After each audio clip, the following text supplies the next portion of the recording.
लक्षात येत आहे आणि आपल्या चेहऱ्यावरील आनंद उत्साह या ठिकाणी दिसून येतोय। तर सर्वच विद्यार्थ्यांचं मनापासून स्वागत। काही विद्यार्थी जॉईन होत आहेत, आणखी 1-2 मिनिट वाट पाहूया आणि त्यानंतर मग आपण आजच्या विषयाला सुरुवात करणार आहोत। काल सांगितल्याप्रमाणे जर आपण नवोदयची तयारी करणार असाल आणि नवोदयची तयारी करून आपल्याला नवोदयला सिलेक्टच व्हायचं असेल तर प्रत्येक गोष्टी आपण बारकाईने शिकणं गरजेचं आहे। बारकाईने यासाठी म्हणतोय कारण योग्य प्लॅनिंग असेल आपल्याकडे, योग्य पद्धतीने जर आपण नियोजन केलं असेल तर आपल्याला यश हमखास मिळतं। हा क्लास आपण लवकर सुरू करण्याचा उद्देशच असा आहे की आपला सिलेबस हा जून महिन्यापर्यंत जर संपला तर आपला सिलेबस पुन्हा डबल पण आपल्याला घेता येऊ शकतो किंवा डबल तुम्ही अभ्यास करू शकतात। संपूर्ण अभ्यासक्रमावरचे पेपर तुम्ही सोडवू शकतात, जेणेकरून अगदी सोप्या पद्धतीनं तुम्हाला तयारी करण्याची एक संधी मिळेल। दुसरी गोष्ट, जे घटक आपल्याला हार्ड वाटतात त्याचे पुन्हा रिपीट आपल्याला अभ्यास करायची संधी मिळेल। जे घटक आपल्याला समजले नाहीत त्याचा जास्तीत जास्त सराव करण्याची संधी मिळेल आणि एकंदरीतच आपल्याला नवोदयला 100%च लागायचंय, निवड व्हायची आहे, यासाठी आपल्या सर्वांचा प्रयत्न असणार आहे। तर पुन्हा एकदा सर्वांचंच आजच्या झूम मीटिंगमध्ये मनापासून स्वागत।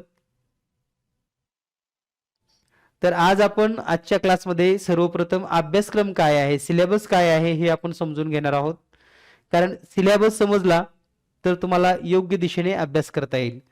त्याचबरोबर काल आपण तुम्हाला पाढे लिहायला सांगितले होते 1 ते 30 पर्यंतचे। ज्यांनी लिहिले त्यांनी फक्त असा हात वर केला तरी मला लक्षात येईल। असं जरी केलात तुम्ही पाढे लिहिले असतील, पाहूयात या ठिकाणी मला स्क्रीनवर दिसतेत बरेच जण। ओके, कुणी कुणी केलेले आहेत? वर्षा, स्वरा नाही करायला का अभ्यास? आणि जे जे सांगितलंय ना ते तुम्ही पूर्ण करत चला, कारण जो काही टास्क आपल्याला दिलेला असतो तो टास्क आपण पूर्ण करणं गरजेचं आहे। ओके, रेज हँड करायला सांगितलं होतं, फक्त असं चित्रात दाखवायचं होतं मला, तरी दिसेल मला। ठीक आहे, तर आपण सर्वांनी अभ्यास केलाय त्याबद्दल आपल्या सर्वांचं कौतुक आणि अभिनंदन। त्याचबरोबर आपणास वर्ग लिहिण्यासाठी सांगितले होते 1 ते 30 पर्यंतचे, घन पण लिहायला सांगितले होते 1 ते 20 पर्यंतचे। आपण वेळेवर पूर्ण करत चला, म्हणजे जे जे गोष्टी आपण सांगतो त्या तुम्ही त्याच दिवशी पूर्ण केल्या तर मग दुसऱ्या दिवशीचा लोड तुम्हाला येत नाही। कारण दररोज थोडा थोडा म्हणजे आपला भरपूर अभ्यास होणार आहे, हे लक्षात घ्या। आवाज माझा चालूच आहे, तुमचं माईक जर चालू नसेल किंवा तुमचं नेट बंद असेल तर आता हे सांगता पण येणार नाही।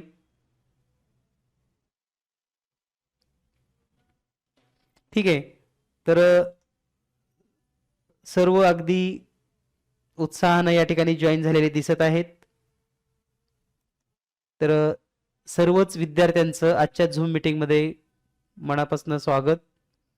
या ठिकाणी स्क्रीनवर पण आपण पाहत आहात विद्यार्थ्यांच्या चेहऱ्यावर असा उत्साह, आनंद या ठिकाणी जाणवत आहे आणि हाच आनंद आपल्याला शेवटच्या तासिकेपर्यंत ठेवायचा आहे।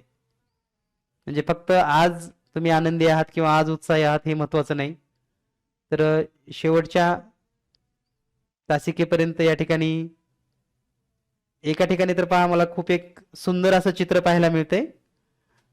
विवो V2250 नंबरचा कोणाचा तरी मोबाईल आहे आणि अगदी मला वाटतं टीव्ही लावूनच बसलेत हे मित्र कंपनी सगळे।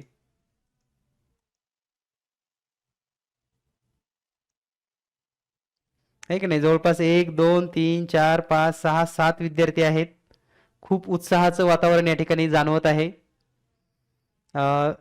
विवो 2250 हा नंबर आहे बहुतेक मोबाईलचा सेटचा, नाव नाही दिलेलं। पण सर्वांचंच कौतुक, या ठिकाणी आता प्रत्येकाची नावं घेणं शक्य नाही, परंतु खूप छान। बरेच विद्यार्थी जॉईन आहेत पण त्यांनी त्यांचा व्हिडिओ चालू केलेला नाही, त्याच्यामध्ये हे सर्व नावं आपल्याला दिसत आहेत, ज्यामध्ये ध्रुव आहे, वर्षा आहे, रिदा आहे, लालासाहेब, स्वाती, शुभ्रा, बबनराव, प्रमिला, मृणाल, प्रवीण, प्रज्योत, प्रणिती। आपण व्हिडिओ चालू केले नाहीत, काही हरकत नाही, व्हिडिओ चालूच केला पाहिजे असंही काही बंधन नाही, पण एक उत्साही तुमचा उत्साह दिसला असता मला पाहण्यामध्ये, म्हणून मी सहज बोललो या ठिकाणी। तर सर्वांचं पुन्हा एकदा स्वागत। आपण सर्वजण याच मूडमध्ये अगदी शेवटच्या तासिकेपर्यंत असणार आहात, अभ्यास करणार आहात। हे आपण या ठिकाणी ठरवूयात. आणि पुढे आता कंटिन्यू करत असताना सिलेबस पाहूयात.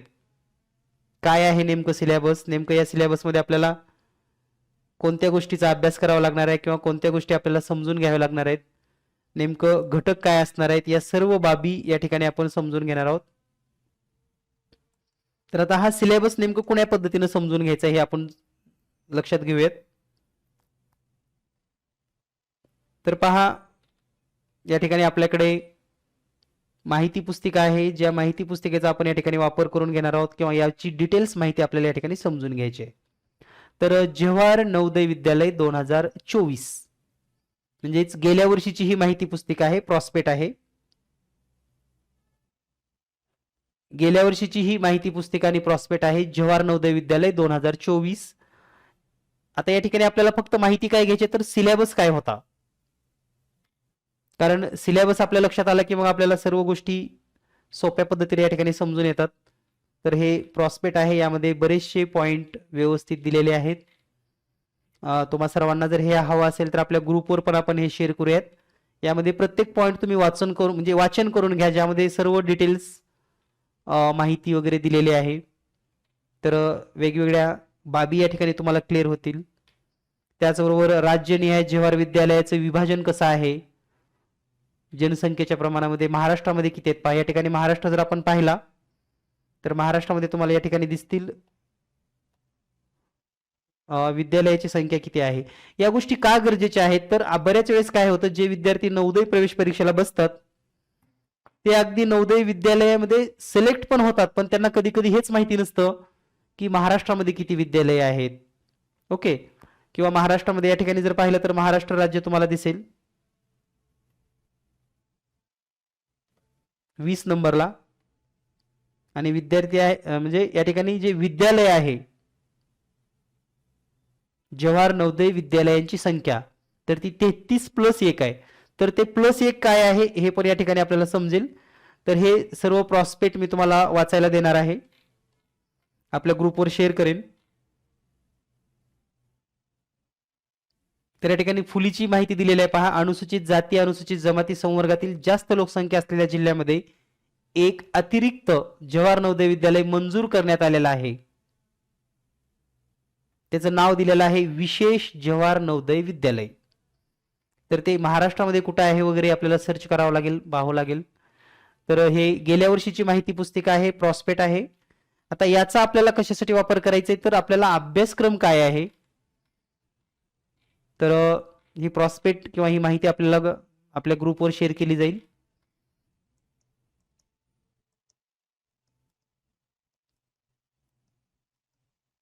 तर आपण समजून घेणार आहोत आपला अभ्यासक्रम डायरेक्ट. तर निवड चाचणीचं प्रारूप या ठिकाणी दिलेलं आहे, तर हे आधी आपण समजून घेऊयात. म्हणजे थोडक्यात कोणता विषय आणि कोणत्या विषयाला किती मार्क्स असणार आहेत याबद्दलचं खरं तर हे डिटेल आहे. तर बुद्धिमापन चाचणी, number of question 40 for 50 marks and 60 minute कालावधी. आता हा कालावधी जरी असा दिला असला तरी हा सलगच पेपर असतो, वेगवेगळा पेपर राहत नाही. गणितीय चाचणी 20 प्रश्न 25 गुण 30 मिनिट, भाषा 20 प्रश्न 25 गुण आणि 30 मिनिट. या पद्धतीने 80 प्रश्न हे आपण कालच पाहिलेलं आहे, परंतु प्रॉस्पेक्टमध्ये पण आपल्याला लक्षात येईल हे 80 प्रश्न 100 गुणासाठी आणि 2 तास वेळ दिलाय. जर उमेदवार दिव्यांग असेल तर आता हा पण मुद्दा आपण लक्षात घेणं गरजेचं आहे. जर उमेदवार दिव्यांग असेल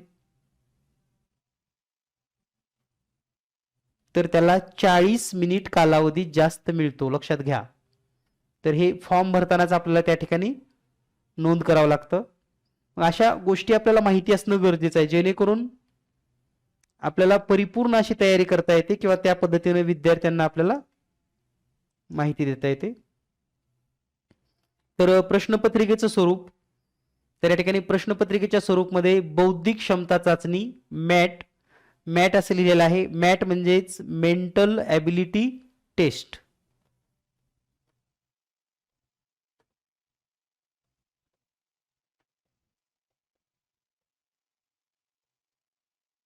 बौद्धिक क्षमता चाचणी. तर यामध्ये एकूण 10 प्रश्न असतात, 10 प्रकारचे प्रश्न असतात. 10 टाइप्स म्हणजे 10 प्रकारची क्वेश्चन्स असतात. देर आर 10 टाईप क्वेश्चन्स, म्हणजे त्या ठिकाणी 10 प्रश्न विचारले जातात. तर ते नेमकं काय आहेत, त्याचे प्रश्न प्रकार कोणते आहेत, किंवा तर पहिला जो भाग आहे त्याच्यामध्ये, आणि प्रत्येक प्रकारामध्ये तुम्हाला 4 प्रश्न असतात, म्हणजे 10 बघा, एकूण मुख्य 10 प्रश्न, प्रत्येकामध्ये 4 प्रश्न, म्हणजे टोटल 40 प्रश्न.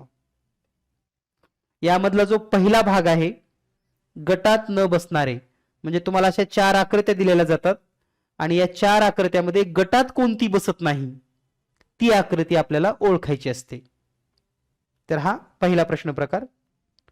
त्यानंतर दुसरा प्रश्न प्रकार जो आहे तो म्हणजे आकृतीतील साम्यता, म्हणजेच सिमिलर फिगर आपल्याला फाइंड आउट करायचे असते. तर प्रश्न क्रमांक 5 ते 8, म्हणजे आता प्रत्येकाचे 4-4 प्रश्न असतात परीक्षेमध्ये. आपल्याला या ठिकाणी एक एक नमुना क्वेश्चन त्यांनी दिलाय, सॅम्पल क्वेश्चन या ठिकाणी दिलेला आहे फॉर इच क्वेश्चन. तर या ठिकाणी सॅम्पल क्वेश्चन मध्ये तुम्हाला लक्षात येईल. तर आता या ठिकाणी आपल्याला 2 नंबरचा प्रश्न प्रकार काय आहे, आकृतीतील साम्यता. म्हणजे तुम्हाला एक प्रश्न आकृती दिली जाते, या प्रश्न आकृतीसारखी सेम आकृती पर्याय 1 मध्ये आहे, 2 मध्ये आहे, 3 मध्ये आहे का 4 मध्ये आहे हे आपल्याला शोधायचं असतं. म्हणजे असे 4 प्रश्न असतात. Okay, next third question. त्यानंतर तिसरा प्रश्न आहे आकृती पूर्ण करणे.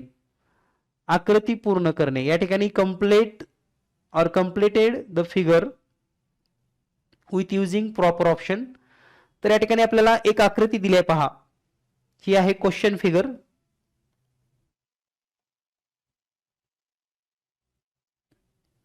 हे प्रॉस्पेक्ट इंग्लिश मध्ये पण उपलब्ध आहे, ठीक आहे, पण कोणत्या तरी एकाच लँग्वेज मधलं या ठिकाणी आपण पाहू शकतो. आणि ही परीक्षा दोन्ही माध्यमातून उपलब्ध आहे, इंग्लिश आणि मराठी, ठीक आहे. तर हा प्रश्न प्रकार काय आहे, कंप्लीट द फिगर और कंप्लीटिंग द फिगर. तर या ठिकाणी एक पार्ट गायब झालाय पहा. क्वेश्चन फिगर जी दिसते तुम्हाला यामध्ये एक पार्ट गायब आहे आणि या 4 पैकी एक पार्ट त्या ठिकाणी फिट बसतो. या प्रकारचे 4 प्रश्न परीक्षेमध्ये विचारले जातात. यानंतर नेक्स्ट क्वेश्चन, प्रश्न क्रमांक 4, आकृती क्रम पूर्ण करणे. म्हणजेच या ठिकाणी सिरीज असते आकृतींची, फिगर सिरीज, थोडक्यात सिरीज ऑफ फिगर. म्हणजे या ठिकाणी जर पाहिलं तर हे आहेत question figure, 1 number, 2 number, 3 number, मग चौथी आकृती कशी असेल हे आपल्याला या ठिकाणी शोधायचं असतं. आणि हे पण 4 प्रश्न परीक्षेत असतात, म्हणजे यासारखे 4 प्रश्न same like this. Okay, they next type number 5, भिन्न आकृतीतील समानता. यालाच आपण रिलेशनशिप असं पण म्हणतो, को relation, relation between first and second figure same like third and fourth figure. म्हणजे पहिल्या 2 आकृतीमध्ये जसा सहसंबंध असतो तसाच तिसऱ्या आणि चौथ्या आकृतीमध्ये असतो आणि ती आपल्याला पर्यायातून शोधायचं असतं. या प्रकारचे 4 प्रश्न. देन नेक्स्ट, भौमितिक आकृत्यातील पूर्णता, त्रिकोण, चौकोन, वर्तुळ पूर्ण करणे. म्हणजे या ठिकाणी आपल्याला काही जॉमेट्रिकल शेप्स दिलेले असतात, जसं की सर्कल आहे, स्क्वेअर आहे, रेक्टँगल आहे, ट्रायंगल आहे. तर या ठिकाणी हा शेप पूर्ण करण्यासाठी ऑप्शन मधील कोणती आकृती चूज करायची आहे हे आपल्याला ठरवायचं असतं. तर यामध्ये कोणती आकृती घेतल्यानंतर ही आकृती पूर्ण बनेल या पद्धतीने आपण हे सोडवायचं असतं. या प्रकारचे 4 प्रश्न. देन नेक्स्ट टाइप नंबर 7, प्रतिबिंबित आकृती, म्हणजे ज्याला आपण आरशातील आकृती असं म्हणतो, मिरर इमेज. तर मिरर इमेज मध्ये आपल्याला या प्रकारचे पण 4 प्रश्न परीक्षेमध्ये विचारले जातात. देन नेक्स्ट टाइप नंबर 8, घडी घालून छिद्र पाडून तयार झालेली आकृती, म्हणजे घडी घालणे आणि उलगडणे. तर या ठिकाणी आपल्याला एखादा पेपर आहे, समजा तो पेपर फोल्ड करायचा आहे, फोल्ड करून त्याला कट करायचा आहे, कट केल्यानंतर तो अनफोल्ड केल्यानंतर कसा दिसेल हे या ठिकाणी शोधायचं असतं. तर या प्रकारचे पण प्रश्न परीक्षेमध्ये 4 प्रश्न परीक्षेमध्ये असतात. ईच टाइप म्हणजे टोटल 10 टाइप्स आहेत and each types have 4 questions. Then question number 9, तुकडे जोडून होणारी आकृती means joining small part and make a figure, म्हणजे लहान लहान तुकडे जोडून आपल्याला आकृती तयार करायची असते. तर याचे पण आपल्याला 4 प्रश्न परीक्षेमध्ये विचारली जातात. त्यानंतर जो 10वा प्रकार आहे हिडन इमेज और हिडन फिगर, म्हणजे या ठिकाणी आकृतीत लपलेला भाग शोधायचा असतो. म्हणजे आता हा जो पार्ट दिलाय आपल्याला, तर हा पार्ट कोणत्या आकृतीमध्ये लपलेला आहे हे आपल्याला या ठिकाणी शोधणे. तर या प्रकारचे 4 प्रश्न परीक्षेमध्ये असतात. तर अशा पद्धतीने टोटल मानसिक क्षमतामध्ये म्हणजे मॅटमध्ये 10 क्वेश्चन आणि 10 क्वेश्चन मध्ये प्रत्येकामध्ये 4 क्वेश्चन म्हणजे टोटल 40 प्रश्न. यानंतर पाहूया आपण गणित. अंकगणितीय चाचणी अरिथमेटिक टेस्ट, यामध्ये आपल्याला एकूण 12 घटक दिलेले आहेत. तर हे 12 घटक कोणते आहेत आणि याच घटकावर आपल्याला तयारी करून घ्यायची. यावर्षीचा जर पेपर पाहिला तर अगदी सेम पद्धतीने सेट आपल्याला या ठिकाणी पाहायला मिळाला असेल. तर या ठिकाणी जे 12 घटक आहेत ते 12 घटक आपण या ठिकाणी समजून घेऊयात. तर जो पहिला घटक आहे तो म्हणजे संख्या आणि संख्या लेखन पद्धती means numbers and number writing method, म्हणजे संख्या लेखन आणि नंबर्स हा पहिला टॉपिक असेल.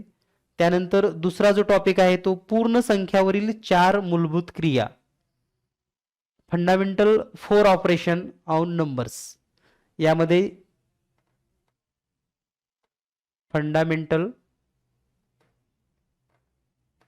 4 ऑपरेशन ऑन नंबर्स, म्हणजे याचा अर्थ काय होतो, तर फंडामेंटल 4 ऑपरेशन कोणते, तर addition, subtraction, multiplication and division. तर हे 4 मूलभूत क्रिया आहेत, त्यावर या ठिकाणी घटक आहे. त्यानंतर जो तिसरा घटक आहे अवयव, गुणक आणि त्यांचे गुणधर्म, म्हणजेच फॅक्टर्स,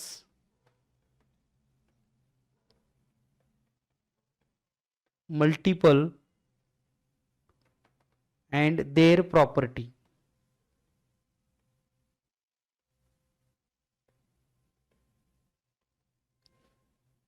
ठीक आहे.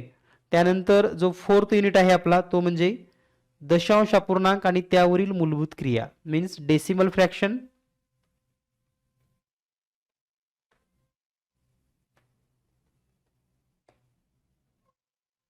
And operation on them, operation on them.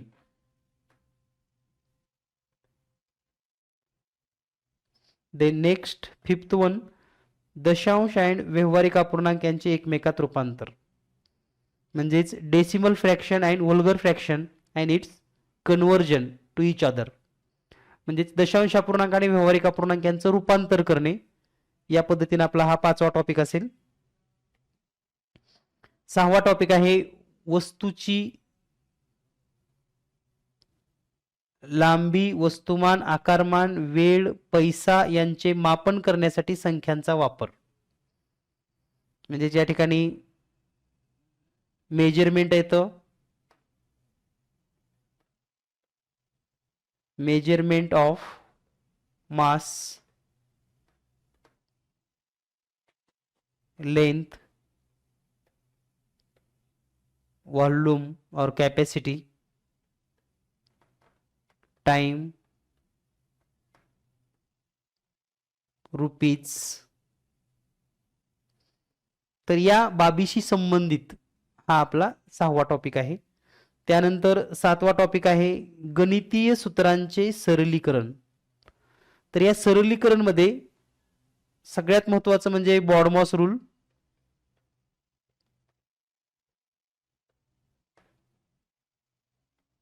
आणि त्यानंतर नियरेस्ट व्हॅल्यू फाइंड आउट करणे. नियरेस्ट व्हॅल्यू त्याला आपण अंदाजीकरण असं म्हणतो मराठीमध्ये, अंदाजीकरण. तर यावर्षी पण पेपरमध्ये अंदाजीकरणावर 2 प्रश्न विचारली होती नियरेस्ट मध्ये. जसं की गणितीय सूत्रांचं सरलीकरण तर आहेच त्या ठिकाणी, बॉडमॉस रूल तर असणारच आहे, पण अंदाजीकरण म्हणजे काय, जवळपास आपल्याला व्हॅल्यू फाइंड आउट करता आली पाहिजे या पद्धतीनं. देन नेक्स्ट 8 टॉपिक, अपूर्णांक संख्या सारख्या अपूर्णांकाची बेरीज, वजाबाकी, गुणाकार, अपूर्णांक आणि अपूर्णांकाच्या भागाकार शिवाय. म्हणजे अपूर्णांकाचा भागाकार विचारलेला नाही, लक्षात घ्या, त्याच्याशिवाय तो भाग वगळून आपल्याला फ्रॅक्शनवर भरपूर काम करावं लागणार आहे. कारण फ्रॅक्शन असेल, मिक्स्ड फ्रॅक्शन असेल, फ्रॅक्शन मध्ये बॉडमॉस रूल आहे, ऍडिशन आहे, सबट्रॅक्शन आहे आणि मल्टिफिकेशन पण आहे. फक्त डिव्हिजन वरची उदाहरणं विचारली नाहीत आणि ते विचारणार नाहीत. तर हा अभ्यासक्रम गेल्या वर्षीचा आहे, लक्षात घ्या, गेल्या वर्षीच्या प्रॉस्पेक्टनुसार, आणि हा बदललेला अभ्यासक्रम आहे. आता हा बदललेला अभ्यासक्रम कंटिन्यूच राहील पुढे. ठीक आहे. यानंतर पुढे नेक्स्ट 9वा टॉपिक आहे, टक्केवारीची गणना न करता नफा आणि तोटा. या टॉपिक मध्ये मात्र खूप मोठा बदल केलाय त्यांनी. म्हणजे टक्केवारी अजिबात विचारायची नाही असं ठरवलंय थोडक्यात. पण विद्यार्थ्यांना नफा आणि तोट्याचा कन्सेप्ट क्लिअर असेल तरच याचे आउट ऑफ मार्क मिळतात. म्हणजे जो पर्सेंटेजचा भाग आहे, पर्सेंटेज कन्सेप्ट, तर तो व्हेरी प्रॉपरली पाहिजे, अगदी प्रॉपरली. म्हणजे यावेळेस तर आपण पाहिलं ना, अगदी सोपं गणित विचारलं होतं त्यांनी नफा तोट्याचं, पण नफा तोट्यामध्ये त्यांनी टक्केवारी विचारायचं टाळलंय. म्हणजे टक्केवारीची उदाहरणं कॅन्सल केलीत.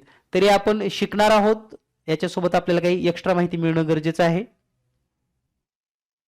यानंतर नेक्स्ट टॉपिक आहे तो म्हणजे परिमिती आणि क्षेत्रफळ, पेरिमीटर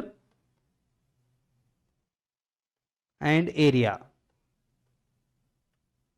तर यामध्ये बहुभुजाची परिमिती, बहुभुज आकृती म्हणजे काय, तर आकृत्या जोडून किंवा आकृत्या वेगवेगळ्या पद्धतीने तयार करणे. म्हणजे joining 2 square, 2 rectangle, or maybe more than 2 or 3 rectangles, equilateral triangle, त्याची पेरिमीटर फाइंड आउट करणे. त्याचबरोबर स्क्वेअर, रेक्टँगल आणि त्याचं क्षेत्रफळ शोधणे. आणि विशेष म्हणजे त्रिकोणाचं क्षेत्रफळ पण विचारलं जातं, म्हणजे एरिया ऑफ ट्रायंगल. एरियामध्ये आपल्याला काय काय माहिती करणं गरजेचं आहे, area of square, area of triangle and area of rectangle. तर हे 3 महत्वाचे पॉइंट असणार आहेत आपल्याला एरियामध्ये. आणि त्यानंतर अतिशय महत्वाचा आणि न्यूली ॲडेड का म्हणतोय, कारण आतापर्यंत हा टॉपिक विचारलाच गेला नव्हता, कोणाचे प्रकार आणि त्याचे साधे अनुप्रयोग. पण साधे अनुप्रयोग काय त्यांनी साधे विचारले नाहीत मुलांना यावेळेस. If you see the Navodaya paper, तर तुम्ही जर नवोदयचा पेपर पाहिला असेल, after watching you looking that as like 8th scholarship, म्हणजे 8वी स्कॉलरशिपच्या लेवलची गणित विचारलेत त्यांनी. ठीक आहे. म्हणजे वाक्य वापरले तर साधा अनुप्रयोग म्हणजे काय, ऍप्लिकेशन. थोडक्यात यालाच इंग्लिशमध्ये लिहिलं तर काय, टाइप्स ऑफ अँगल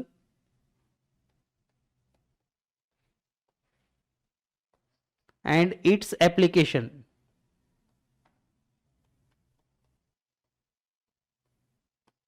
तर हा आपला 11वा टॉपिक आहे. आणि विशेषतः आपण आपल्या मार्गदर्शिकेसोबत आता हे सर्व चेंजेस करून या 12 टॉपिकवरच आपण हे सर्व घटक गेल्या वर्षी पण दिलेले आहेत आणि आता पण आपण याच पद्धतीने देणार आहोत. आणि शेवटचा आहे बार आकृती, आलेख आणि रेखा चार्ट, डेटा विश्लेषण. तर या ठिकाणी यालाच आपण बार आकृती म्हणजेच काय, तर बार ग्राफ,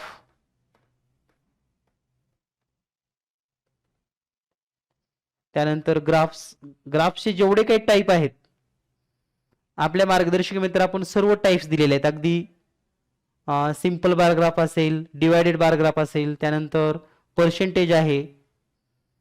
आता रेखा चार्ट हा एक नवीन भाग आहे, रेखाकृती, तर तो पण आपण इन्क्लूड केलाय. आणि यांनी बहुभुज आकृती दिली नाही तर आपण तो पण घेतलेला आहे, म्हणजे वृत्तचित्ती, पाय डायग्राम, डेटा विश्लेषण, माहिती विश्लेषण या ठिकाणी युजिंग डेटा. तर या पद्धतीनं गणितामध्ये हे 12 टॉपिक असणार आहेत. या 12 टॉपिकवर एकूण 20 प्रश्न परीक्षेमध्ये विचारले जातील आणि प्रत्येक प्रश्नाला 1.25 गुण, मीन्स इच क्वेश्चन ह्या 1.25 marks. So total 25 marks for maths, म्हणजे गणितासाठी आपल्याला या ठिकाणी. त्यानंतर या ठिकाणी एक सूचना दिली आहे पहा, त्यांनी खूप सुंदर सूचना आहे, पण अशा पद्धतीने काय त्यांनी विचारलं नाही, बरंच काय काय विचारतात ते. पण सूचना काय आहे पहा, या चाचणीतील गणितातील संबोध आणि कौशल्याचे आकलन, उपयोजन यांच्या मूल्यमापनावर मुख्यत्वे भर देण्यात येईल. म्हणजे फक्त नॉलेज बेस नाही, तर हे काय असणार आहे, comprehension and using knowledge how to apply for solve the problem. ते हे खूप महत्वाचं आहे, हाऊ टू अप्लाय. तर ज्या विद्यार्थ्यांना अप्लाय करता आली माहिती, म्हणजे थोडक्यात त्याचा वापर करता आला किंवा त्या माहितीच्या आधारे पुढचं काही त्याला विचार करता येतो, तशा प्रकारची उदाहरणं या वर्षीच्या पेपरमध्ये विचारलेली आहेत. तर यानंतर जो आपला नेक्स्ट पार्ट आहे तो म्हणजे भाषा चाचणी. यामध्ये परिच्छेद दिलेला असतो आणि हा परिच्छेद वाचून त्याच्यावरचे 5 प्रश्न सोडवायचे असतात. या ठिकाणी एक परिच्छेद पण दिलाय आणि या परिच्छेदमध्ये तुम्हाला एक जाणीवपूर्वक एक गोष्ट सांगायची, ते आपण पाहूयात. तर या ठिकाणी संवर्धन या शब्दाचा विरुद्धार्थी, म्हणजे त्यांनी जर एक जरी प्रश्न दिला असला ना तरी त्यांनी 4 पण प्रश्न विचारू शकतात, हे लक्षात घ्या. त्यानंतर शहाणा शब्दाचा समानार्थी, म्हणजेच opposite and similar words were 2 question compulsory each topic मध्ये, म्हणजे इच पॅसेज मध्ये प्रत्येक ह्याला त्यांनी विचारलेत आणि त्यांनी नमुना पण दिलाय तसा इथं ऑलरेडी एक, की अशा प्रकारे पेपर असेल आणि तसाच पेपर त्यांनी दिलेला आहे. तर हे आपल्याला माहिती असणं गरजेचं आहे. त्यानंतर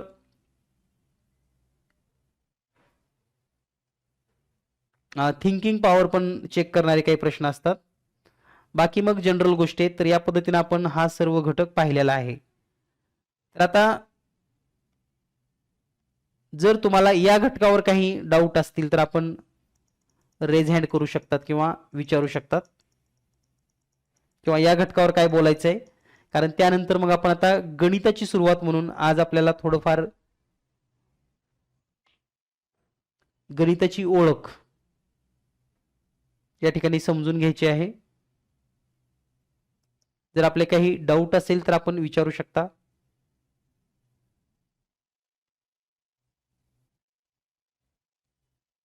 श्रेयश, काय विचारायचं आहे?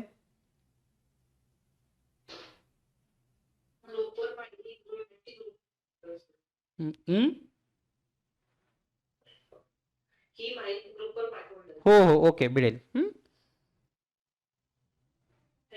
ओके, चालेल. शौर्य,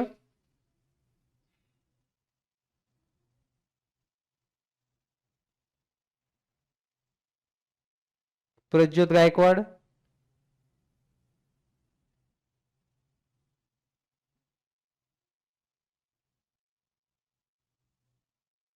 आराध्य शिंदे,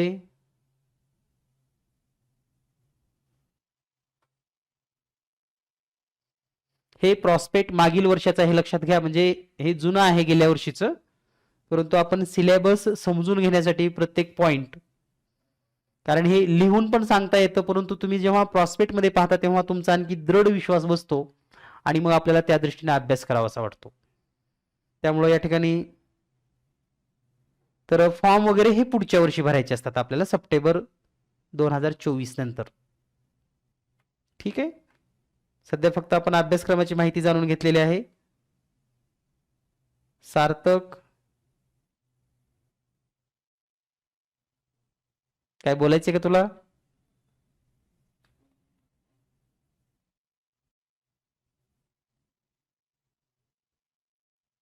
ओके ठीक आहे.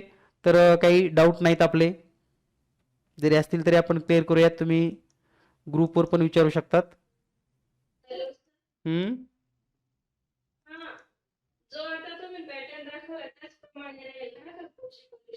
Yes correct.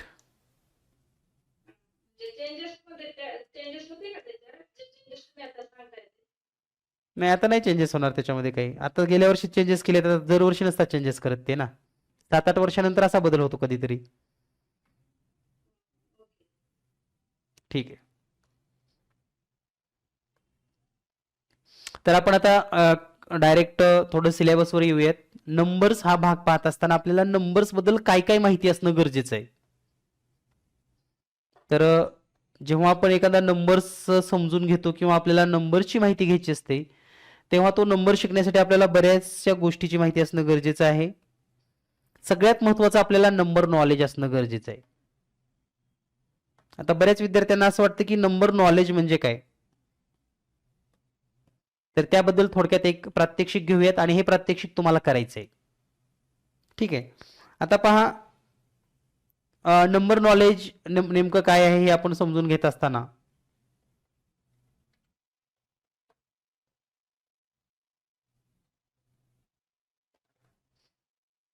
यालाच मराठीमध्ये संख्या ज्ञान असं म्हणतात. आता संख्या ज्ञान म्हणजे काय किंवा संख्येबद्दल असं काय ज्ञान असलं पाहिजे आपल्याला, ते आपण समजून घेऊयात. ठीक आहे. तर आता जर आपण बोर्डवर किंवा या फलकावर जर एखादा नंबर लिहिला तर त्या नंबर बद्दल आपल्याला किमान 10 ते 12 वाक्य सांगता आले पाहिजेत. हे सर्वात महत्वाचं आहे. आता तुम्ही म्हणसाल 10 ते 12 वाक्य कशी सांगणार आपण, तर मी या ठिकाणी एक नंबर लिहितो आणि मग तुम्हाला वाक्य सुचतील आणि हे सुचत असताना हे ज्यांना सर्वात जास्त सुचेल त्याला संख्येचं नॉलेज आहे असं समजायचं किंवा संख्या ज्ञान आहे. ठीक आहे. तर आपण एक नंबर घेऊयात आणि पाहूयात या नंबरमध्ये काय नंबरचं वैशिष्ट्य आहे नेमकं. तर या ठिकाणी एक नंबर मी लिहिणार आहे.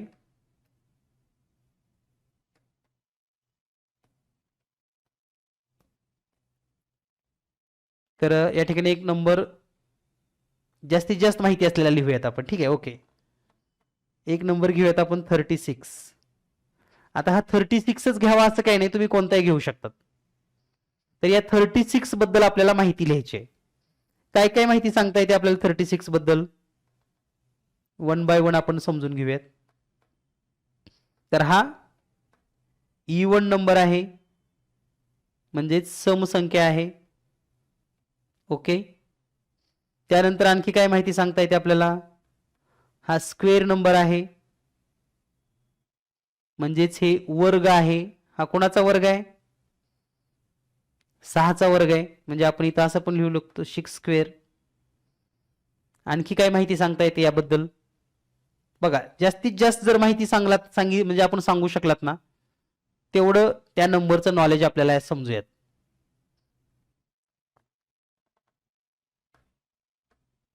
तर याचा युनिट प्लेस कोणता आहे, युनिट आहे 6, म्हणजेच एकक. याचा 10 प्लेस कोणता आहे, तर तो आहे 3, म्हणजेच दशक स्थानचा अंक. याचा एक्सपॉन्ड फॉर्म काय होऊ शकतो, 30+6. ओके. आणखी काय काय माहिती सांगता येते पहा. याचा नेक्स्ट नंबर कोणता आहे, नेक्स्ट नंबर म्हणजे पुढची संख्या कोणती, 37. याचा प्रिव्हियस नंबर कोणता आहे,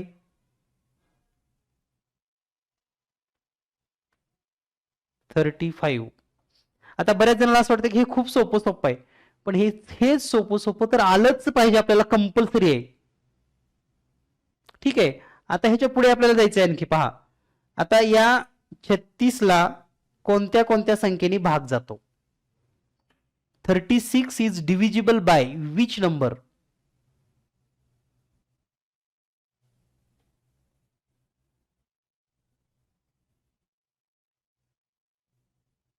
खूप छान, बरेचसे छान छान उत्तर या ठिकाणी मेसेज मिळत आहेत. आता या ठिकाणी मला सगळ्यांची उत्तर घ्यायला अशी आवडली असती, पण काय होतो, खूप गोंधळ होतो, कारण सगळ्यांनाच वाटणार मी सांगणार आहे, मी सांगणार आहे वगैरे असं होतं. त्यामुळं तुमच्या भावना मला पोहोचायला लागल्यात. काही जणांचं समसंख्या आहे, विषम संख्या आहे, वर्गसंख्या आहे.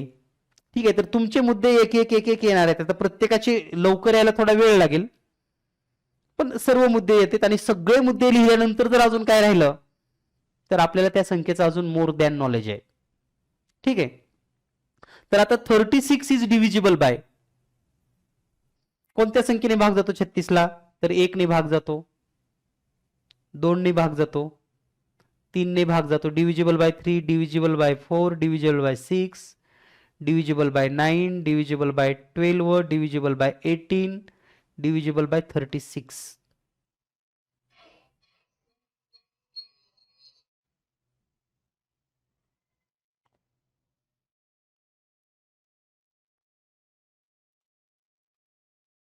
ठीक आहे, तर एकूण टोटल विभाजक किती आहे त्याचे? एकूण विभाजक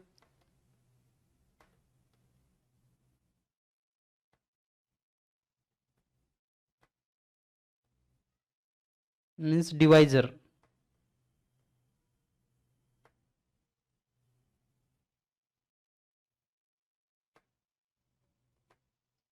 म्हणजे 1, 3, 4, 6, 9, 12, 18 आणि 36. 9 आहेत. ओके, याला जर प्राईम फॅक्टर मध्ये मल्टिप्लिकेशन मध्ये लिहिलं तर प्राईम फॅक्टर मध्ये काय होईल मल्टिप्लिकेशन याचं? मूळ अवयवांच्या गुणाकाराच्या रूपामध्ये जर याला मांडणी केली तर कसं करता येईल? तर ते पण आपल्याला आलं पाहिजे. म्हणजे किती येईल? 2 गुणिले 2 गुणिले 3 into 3 is equal to 36. Okay, बर, आणखी काय सांगता येईल 36 बद्दल आपल्याला? आता पहा, E1 आणि हे सांगितलं ना, आता आपल्याला जे कंपोजिट नंबर आहे, हा कंपोजिट म्हणजे संयुक्त संख्या.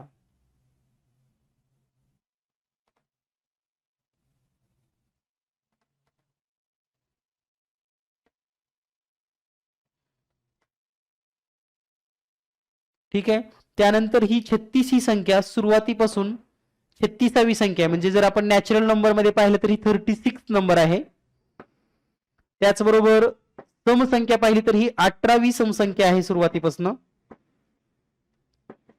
18वी सम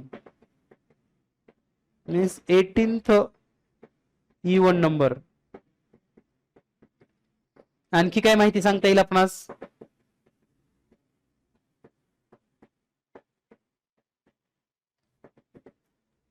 तुम्हाला आता ही कंपोजिट नंबर किती आहे कोण सांगेल? चला रेज हँड करा. कंपोजिट नंबर किती आहे स्टार्टिंग पासून? संयुक्त संख्या किती आहे? संयुक्त संख्या कोणाला येते त्यांनी रेज हँड करा. रेज हँड म्हणजे बटन दाबायचे तिथलं. कंपोजिट नंबर संयुक्त संख्या कितवी आहे? 36 ही कितवी संयुक्त संख्या आहे?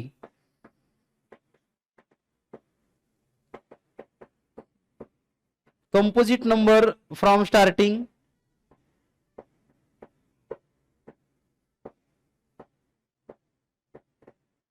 गौरव पाटील. पहिले फक्त 1-2 नावं घेणार आहे मी. गौरव कितवी संख्या आहे? 36 नंबर आहे, पण कंपोजिट नंबर किती आहे? कंपोजिट म्हणजे कळतो ना तुला? 23. ओके, त्यानंतर स्वराज कितवा नंबर आहे हा? स्वराज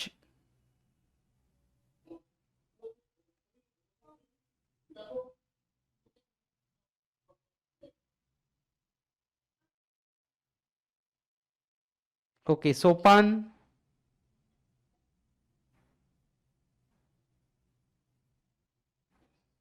राजलक्ष्मी.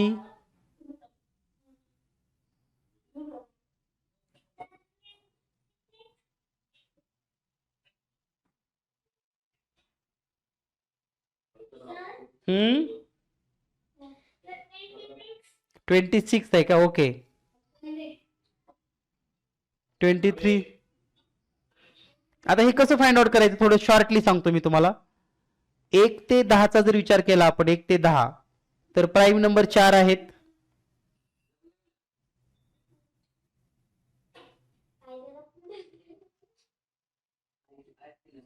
कंपोजिट नंबर लिहिल्यानंतरच कळतील आपल्याला. पहा आता कंपोजिट नंबर लिहावे लागतील आपल्याला. प्रश्न अतिशय सोपा आहे, पण उत्तर मात्र काढायला बराच वेळ जाणार आहे आपला.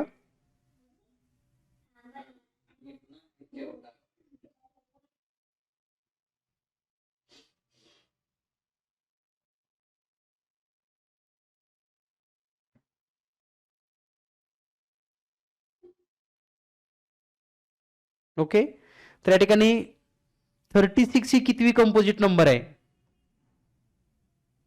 तर कंपोजिट नंबर आपल्याला माहिती आहेत.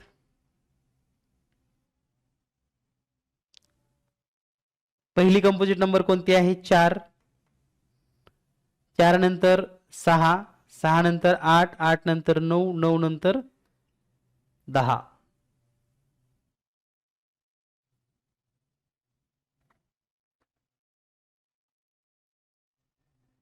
ठीक आहे.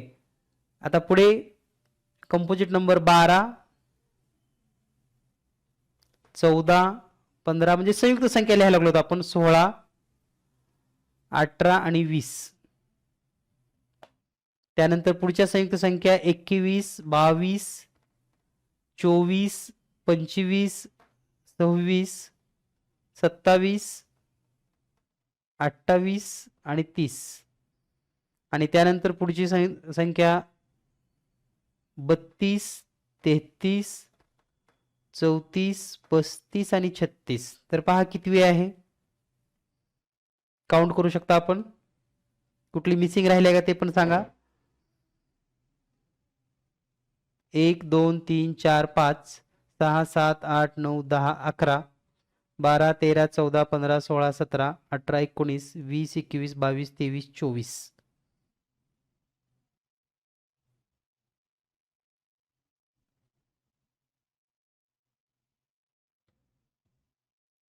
तर 24th या ठिकाणी आपल्याला म्हणता येईल. आता या ठिकाणी महत्वाचं आणखी एक पद्धतीने आपल्याला हे शोधता येतं. तर 36 पर्यंतच्या मूळ संख्या किती आहेत? 11. बघा 36 पर्यंत प्राईम नंबर किती आहेत? 11. आणि पहिला 1 म्हणजे अशा 12 संख्या जर मायनस केल्या 36 मधून तर राहतात किती? 24. आणि हा 24th नंबर आहे. मग म्हणजे हे आपल्याला बेसिक कळलं पाहिजे. एखादं गणित सुरुवातीला तुम्ही समजून घ्या, पण समजून घेतल्यानंतर आपल्याला काहीतरी सोपी पद्धत शोधता आली पाहिजे. ती पद्धत म्हणजेच आपण वापरलेल्या ज्ञानाचा वापर करून कमी वेळेमध्ये सोडवण्याच्या वेगवेगळ्या आयडिया, क्लुप्त्या आणि ट्रिक्स. तर आपल्याकडे याच पद्धतीने आपल्याला शिकायचं आहे. आता तुम्हाला 100वा नंबर जरी सांगितला कितवी संयुक्त संख्या आहे तरी तुम्ही काढू शकतात. 80 जरी सांगितलं तरी काढू शकतात, कारण 80 पर्यंतच्या प्राईम मायनस करा, 1 मायनस करा. 1 का? कारण ती प्राईम पण नाही आणि कंपोजिट पण नाही म्हणून. तर या पद्धतीने आपल्याला वेगवेगळ्या आयडियाज माहिती करता येतात. तर हे 24th नंबर आहे, 24th कंपोजिट नंबर. त्याचबरोबर 36चा आपल्याला स्क्वेअर पण करता येतो. 36चा जर स्क्वेअर केला तर तो येतो 1296. याला वेगवेगळ्या मल्टिपल फॉर्म मध्ये लिहिता येतं. आणि सगळ्यात महत्वाचं, किमान 100 पर्यंतच्या सर्व संख्यांचा किमान तुम्हाला डबल तरी करता यावा आणि हाफ पण करता यावा, एवढं तरी तुमच्याकडे क्विक नॉलेज असावं. बऱ्याचशा विद्यार्थ्यांना काय होतं, डबल करण्यामध्ये अडचण येते. समजा आता तुम्हाला जर सांगितलं 35 ची डबल तर तुम्ही लगेच करता 70, 70 ची डबल 140. पण हेच जर तुम्हाला असं सांगितलं 38 ची डबल करा, तर मग इथं आपण थोडं गोंधळतो किंवा थांबतो. तर 1 to 100 मध्ये कोणत्याही संख्येचं तुम्हाला डबल आणि हाफ करता आलं पाहिजे विदिन सेकंदामध्ये. Double and half. ठीक आहे. तर या पद्धतीनं जर आपण शिकत राहिला तर नक्कीच आपल्याला फायदा होणार आहे. आता यानंतर तुम्हाला एक होमवर्क असणार आहे उद्यासाठी खास, कारण उद्या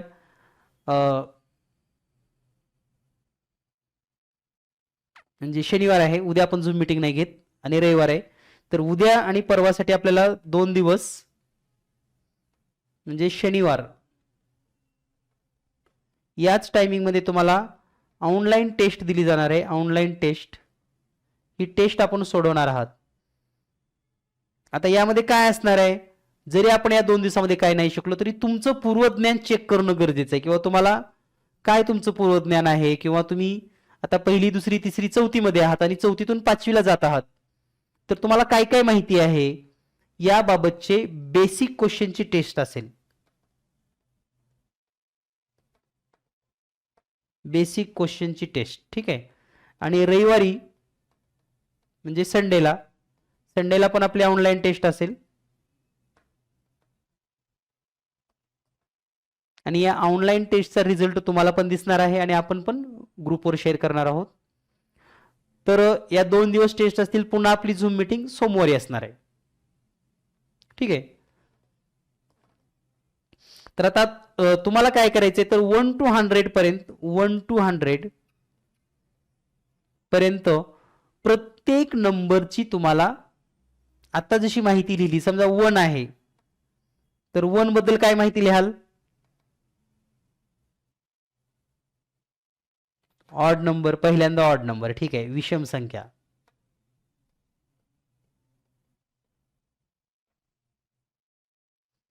ठीक आहे. तर हे प्रत्येक नंबर बद्दल आपल्याला लिहायचंय. मग कसं लिहायचं, तर त्यासाठी तुम्हाला एक चार्ट तयार करायचा आहे. तर तो चार्ट कसा तयार करायचा या ठिकाणी मी सांगणार आहे, कारण तुम्हाला खूपशी माहिती लिहायला लावणार नाही, परंतु बेसिक बेसिक आपल्याला जी माहिती गरजेची आहे ती माहिती आपल्याला लिहायची आहे. तर पाहूयात नेमकं चार्ट कसा तयार करायचा आपण. तर हा चार्ट आपल्याला सर्वांना तयार करायचा आहे आणि या प्रकारे 100 पर्यंतच्या संख्येचा चार्ट आपल्याकडे तयार असला पाहिजे. आणि म्हणून सांगतोय मी, ज्या ज्या दिवशी जे जे सांगितले ते पूर्ण करा, म्हणजे तुम्हाला पण लोड होणार नाही, लोड. कारण तुम्हाला यापूर्वी नंबर सांगितले होते, टेबल सांगितले होते.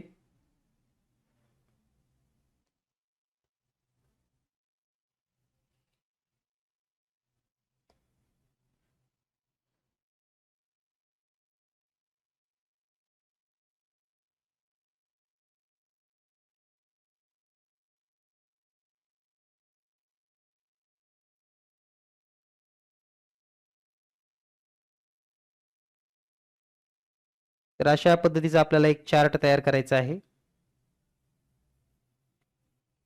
आणि या चार्ट मध्ये आपल्याला काही माहिती भरायची आहे. तर या ठिकाणी हा जो चार्ट आपण तयार करणार आहात,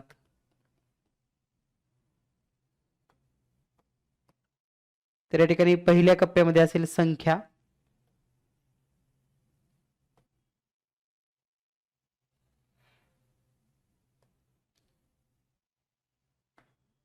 किमान 10 संख्येसाठी आपल्याला एक पेज वापरावं लागेल. त्यामुळे आपल्याकडे वर्क भरपूर असणार आहे बरं का. म्हणजे आपण जे पण काही ऍक्टिव्हिटी घेतो किंवा जे काही नंबर आहेत, तर पहिल्यामध्ये नंबर, दुसऱ्यामध्ये तो नंबर इवन आहे का, म्हणजे सम आहे का लिहायचंय. त्यानंतर ऑड आहे का, म्हणजेच विषम.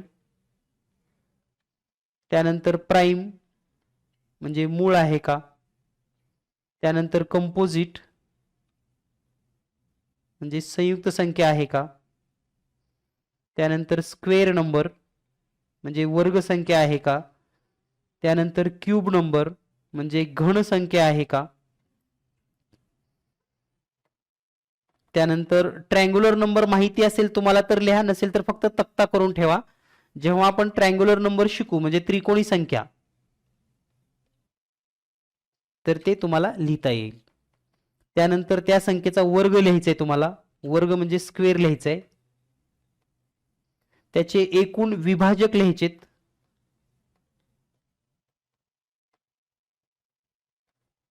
जेवढे असतील तेवढे डिवायझर.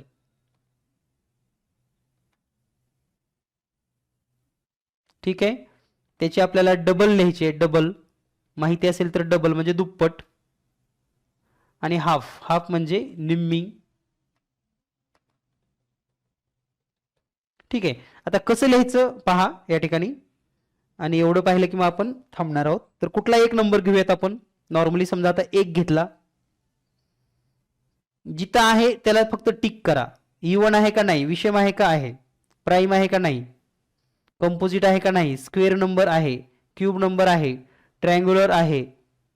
याचा एकचा स्क्वेअर एकच, एकूण डिवायझर एकच असणार आहे. याची दुप्पट येते 2 आणि निम्म येतं हाफ म्हणजे 0.5.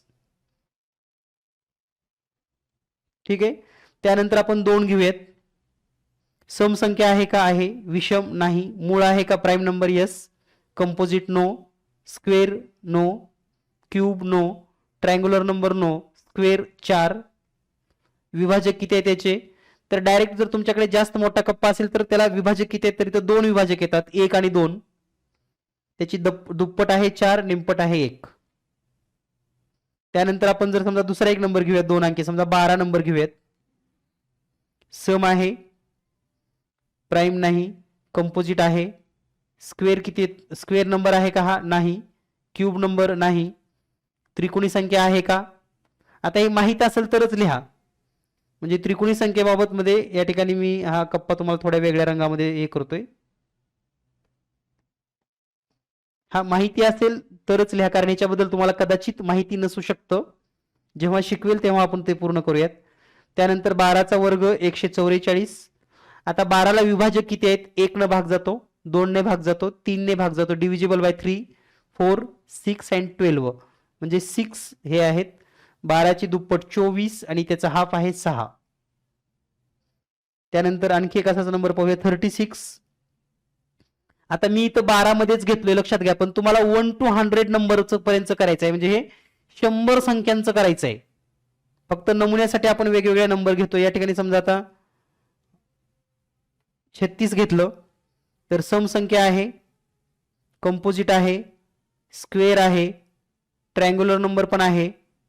याचा स्क्वेअर 1296 येतो, म्हणजे त्याचा वर्ग लिहायचा आहे आपल्याला. डिवायझर आपण आताच पाहिलेत त्याचे 9, डबल येते 36 72 आणि हाफ येतं 18. ठीक आहे. तर या प्रकारचा चार्ट तुम्हाला तयार करायचा आहे. याचा स्क्रीनशॉट काढून घ्या आणि या चार्टला तुम्हाला जे नाव द्यायचं आहे ते म्हणजे नंबर नॉलेज. ठीक आहे. आणि जर हा एका मोठ्या ड्रॉइंग शीटवर जर तुम्ही तयार करून ठेवला तर तो तुमच्या रूम मध्ये चिटकावूनच टाका, अभ्यासाच्या स्टडी रूम मध्ये, जेणेकरून आपल्याला 100 पर्यंतच्या संख्यांचा सर्व इतिहासच कळेल सगळा. ठीक आहे.